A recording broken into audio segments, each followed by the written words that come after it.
I am Ferdinand Marcos, and I am the President of the Republic of the Philippines.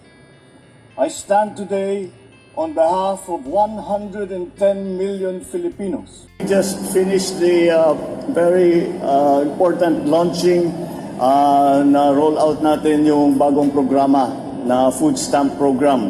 At ito po ay mga ating ginagawa para we are looking after not only the amount of food that people are eating, but also the nutritional value of what they are eating. So we are able to monitor that so we can advise people on how to balance their diets. So ganun lang kasimple, but we are only starting. We will soon have it nationwide. Pero we piloted it here in Siargao for today. So we also distributed the rice that we had seized from the warehouse. This is also still from Zamboanga. This to give to the 4-piece beneficiaries who are in most need. So I think, yes, we'll open the floor. Thank you, Mr. President. Alan Francisco, PTV4. Hi, ma'am. Hi, sir. Magandang hapon. Sir, I have two questions. Number one, since na-launch itong walang gutom food stamp, ilang buwan after nun, sir, so far, kamusta ang assessment ninyo? And my next question would be, kapag sakali man pong maubos na yung mga na-confiscate na bigas, paano po masusustain ng gobyerno yung pamahagi po ng bigas sa ating mga kababayan? Thank you, sir. Well, okay. The first part. Well, we just started with the food stamp program, and we're still in the pilot stage right now. But so far, I have to say, mukhang maganda naman ang nagiging resulta. The key always is how to make it accessible to ordinary citizens. So, like the technology must be sufficiently good that it's easy for anyone to pick up the habit of how to use it. So far, maganda naman kasi. Maganda yung programa na ginagawa ng World Food Program. Tinulungan tayo ng UN dito sa World Food Program. Tinulungan tayo ng France. Tinulungan tayo ng ADB. Ito po ang mga naging partner po natin sa pagbuo ng food stamp program. And right now, I would have to say that it's proceeding smoothly. And we will be upscaling it. Where is Rex? Within the next month or so. We are aiming at the next phase of this rollout. We are already looking to 30,000 families to be beneficiaries. On the second, well, we will just have to if we are able to stop all the smuggling and all the hoarding, then there will be no need for us to give it away because prices will be stabilized and prices will stay stabilized. Hindi kumumpisa following the season too much. But we have also instituted many other things, like the price controls, of course, was an emergency measure, which we are now studying to see if the market forces are already sufficient to take over.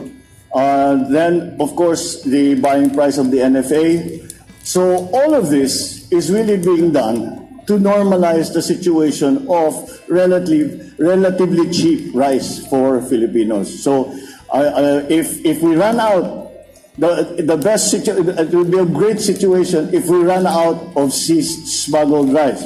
Because ibig sabihin, wala nang masyadong smuggling, wala nang masyadong hoarding. True. Makokontrol ang presyo. So that is the best way to maintain it. That is the long term. That is the long term aspiration for all of this that we are doing. Thank you, sir. Thank you. Thank you, sir. Rainiel Pawit, TV5. Good afternoon, Mr. President. Hi, good afternoon. Yes, Mr. President, in regards pa sa agri, meron tayo nung suspension nyo po nung pass-through fee sa mga LGUs. Pass-through fee. Yes. Yes, yung mga sa vehicles na kukuhanan sila ng Yes. bayan. Sir, paano ito makatutulong doon sa pagpapababa rin ng presyo bukod sa stoppage of smuggling dito sa Pinas? No, the reason sinuspindi natin yung pass-through fees is because unang-una, iba-iba. Iba-iba ang bawat bayan na dadaanan mo, maglalagay ng roadblock, tapos mag-inspeksyon, ibang bayad for bawat ano. Habang nag-aantay ka, ini-inspeksyon niya, I'm sure nakikita ninyo ito, may nakapila ng mga truck na kahit overnight nandun pa rin. Kaya ease of doing business ang ating ginagawa. We are doing this to ease doing business and to lower the cost of transportation. Kasi kung dire-diretso yung truck na makapunta doon sa pupuntahan niya talaga, mas mabilis, ibig sabihin, mas mura ang magiging transportation. So isa yun sa ano. Tapos dahil hindi na tinitigil sa bawat boundary, mas mabilis ang pagdaan. So it's really about the ease of doing business and to simplify again the procedures that are required for a transporter to bring the produce, especially from the farm, to the market. All right. Thank you, President. Thank you, sir. Last question, Argil Rolator, GMA7. Good afternoon, Mr. President. Sir, sa matagumpay na pagtatanggal ng barrier ng Philippine Coast Guard sa Scarborough na ilagay ng China, tinitingnan po ba ninyo na harassment ito para ipagpilitan ang claims ng China over the West Philippine Sea?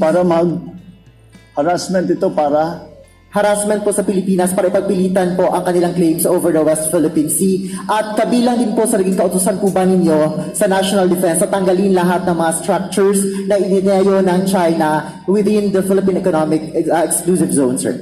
Oh, well, yes. Again, many of these are operational issues and that I really cannot talk about. But in terms of taking down the barrier, I don't see what else we could do. Dahil talaga yung mga fishermen.